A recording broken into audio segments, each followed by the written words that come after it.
Salut, c'est Fabrice Julien. Alors on continue notre lecture. Notre lecture donc de Mes histoires de C. C'est un petit plaisir simple de la vie. Le 15 septembre 2012. Parfois je suis fatigué et j'ai pas du tout envie de sortir ni rien. Mais si un pote m'appelle, je fais un effort. Je vais vous raconter une super soirée avant laquelle je fus pourtant pris par surprise par Arnaud.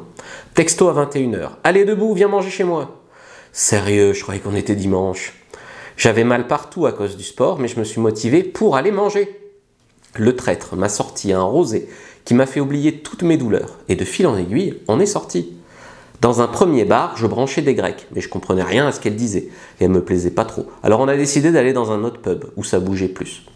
Arrivé sur la piste, je commençais à parler assez fort. Et je disais avec un ignoble accent espagnol, parce que quand je suis bourré, je me fais souvent passer par un espagnol. Ce soir, y embrasse sans la langue. Une nana et ses potes viennent me parler et me demandent pourquoi et tout. Alors je leur explique que j'avais perdu un pari. N'importe quoi, mais ça marche toujours cette excuse. Tu dis un truc fou, tu dis j'ai perdu un pari. On rigola un peu et puis la fille me dit « Quand même, c'est mieux avec la langue ». Donc je lui ai demandé si elle voulait que je l'embrasse pour lui montrer comment on fait chez nous. En Espagne, du coup. Elle m'a dit oui, je l'ai embrassée avec la langue bien sûr. Puis j'ai dit « Oups, j'ai mis la langue ». Un des mecs m'a chuchoté que je venais d'embrasser sa sœur. Oups. Ensuite, une petite blonde m'aborda en me disant « Je le trouve mignon ton pote, il s'appelle comment ?» Et là, elle désignait Arnaud. J'étais content pour lui, alors j'ai attrapé sa tête, je l'ai descendu du podium sur lequel il se dandinait comme s'il était à la Gay Pride. J'ai attrapé sa tête et la tête de la fille, et je les ai fait s'embrasser comme ça. Je suis un bon wingman, hein.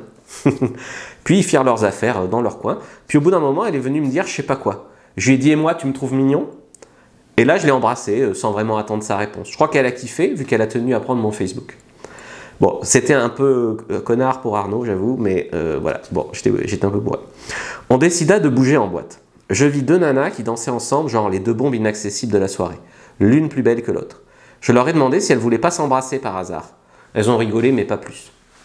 J'ai laissé tomber, mais au bout d'un moment, j'en vis plus qu'une qui dansait avec un mec. Je lui ai dit « Elle est où ta copine? J'aimerais la revoir. » Elle m'expliqua que sa copine avait mal aux pieds et que donc elle était toute seule sur les canapés. Bon, je suis allé lui parler, juste pour lui dire que j'aimerais bien la revoir et que je voulais qu'elle me donne son Facebook.